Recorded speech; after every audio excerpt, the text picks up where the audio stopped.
They called me damaged goods. But my uncles will held a key to a cage I didn't even know I was still in. My name is Sophia Hartfield. I was 32 years old, and the smell of rotting garbage was my perfume. I was elbow deep in a dumpster behind a foreclosed mansion in Redmond, my fingers closing around a broken chair leg I hoped I could sell for $10, when a voice sliced through my grim reality. "Excuse me, are you Sophia Hartfield?" I turned, my face smudged with grime, my heart a raw, exposed nerve. Standing there was a vision of a world I'd lost, a woman in a pristine designer suit. For 3 months, I'd been homeless, my ex-husband Richard's cruel prophecy, "Nobody's going to want a broke, homeless woman like you," a constant, echoing taunt in my mind. The woman smiled, a gentle, knowing curve of her lips. "My name is Victoria Chen. I'm an attorney. You just inherited $47 million. The number didn't land like a fact. It landed like a physical blow, knocking the air from my lungs. 3 months earlier, I'd had a life. A home. A marriage. An architecture degree that had once been my soul, now gathering dust in a storage unit I could no longer afford.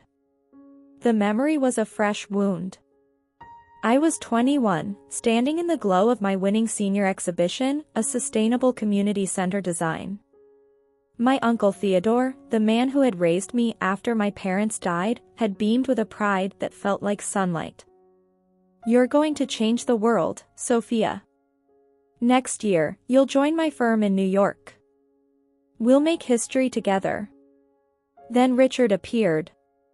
Charming, successful, 32. He didn't just compliment my work, he worshipped it. Within months, he had me. Engaged. Married. Choosing a cage, just as Theodore had warned. "You're throwing away everything you worked for," Theodore's voice, cracked with heartbreak, echoed down the years. "But you're an adult. It's your life to waste." He was right.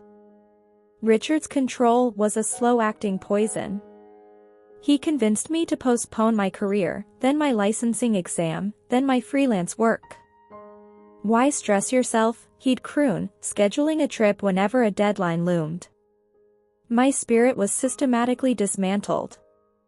My only rebellion was secret, 17 notebooks filled with designs that lived only on paper, a silent scream of the architect I was meant to be. When he found them, his dismissal was a knife to the heart. "That's a cute hobby, sophomore. But focus on keeping the house nice." The discovery of his affair was the final collapse. The divorce was a slaughter. His lawyers eviscerated my legal aid. The prenup left me with a suitcase and his parting gift of venom, "Good luck finding someone who wants damaged goods." So I survived. Dumpster diving. Sleeping in my car. The grime under my nails was a testament to my survival, but it felt like a brand of failure. In the quiet luxury of Victoria's Mercedes, she handed me the truth in a folder. A Manhattan brownstone. A Ferrari collection. A $47 million architecture firm. All mine. "There must be a mistake," I whispered, the words thick with a decade of regret. He disowned me. Victoria's gaze was soft but unwavering. "He never removed you from his will, Sophia. But there is a condition. You must take over as CEO of Hartfield Architecture within 30 days and hold the position for 1 year. A bitter laugh escaped me. "I haven't worked a day as an architect. My husband thought it was a cute hobby." "Your uncle," Victoria said gently, "never stopped believing in you. This is his way of giving you back your wings." Walking into the Manhattan brownstone was like walking into a ghost of the life I should have lived.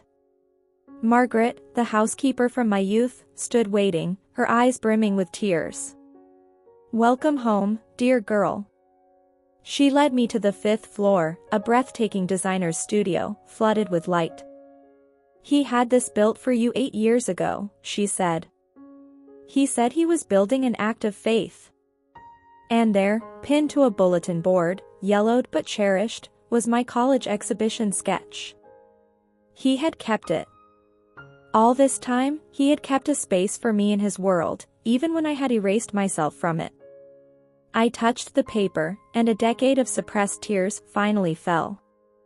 The board meeting was a den of wolves. Carmichael, a senior partner, sneered. "Theodore wasn't thinking clearly. She has no experience." I met his gaze, the fire of my old self roaring back to life. I slid one of my 17 secret notebooks across the polished table.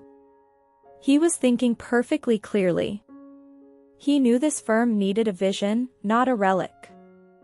I spoke of parametric facades and passive solar optimization, my voice steady with a knowledge honed in stolen moments of defiance. "I have 10 years of designs created in secret. I am not here to pretend. I am here to lead." My true test came with the Anderson project. On presentation morning, Carmichael sabotaged my files. With minutes to spare, panic clawed at my throat. Then I remembered the woman in the dumpster. She had nothing to lose. "Let's do this differently, Mr. Anderson," I said, my voice calm. I picked up a marker and began to sketch on the whiteboard. My hand flew, a decade of pent-up passion pouring onto the surface. I didn't just show him a building, I showed him a living, breathing ecosystem. When I finished, the room was silent. "That," Anderson said, his voice full of awe, "is exactly what I wanted. Someone who understands that buildings have souls." In the aftermath, Carmichael was ousted. But the real healing came from Theodore's leather-bound journal, found by Margaret. One entry shattered me, "Started building the studio on the 5th floor today. Margaret thinks I'm foolish preparing a space for someone who might never come home. But I need to believe she will. The studio is my act of faith." The final entry, written weeks before his death, sealed the wound in my soul, "I'm dying. The pain is considerable, but I'm content. Victoria will find Sophia. The rest is up to her. She'll either take the challenge or find her own path. Either way, she'll be free. That's all I ever wanted." He hadn't given me an empire out of pity. He had given me a battlefield to reclaim myself. Years later, I stood at a podium, giving a commencement speech at my alma mater. "You can't actually lose yourself," I told the sea of hopeful faces. "You can misplace yourself temporarily, but your essential self remains, waiting for you to remember." That evening, I stood on the rooftop garden of the brownstone, my home. Inside, my husband, Jacob, was sketching designs for a new project. The love in his eyes was not for a rescued woman, but for a whole one, a partner, a CEO, an architect. I looked out at the cityscape, a tapestry of dreams built by people who refused to be small, and I finally understood. The woman in the dumpster wasn't a failure.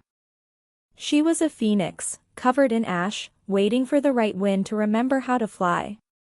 And when she did, she soared.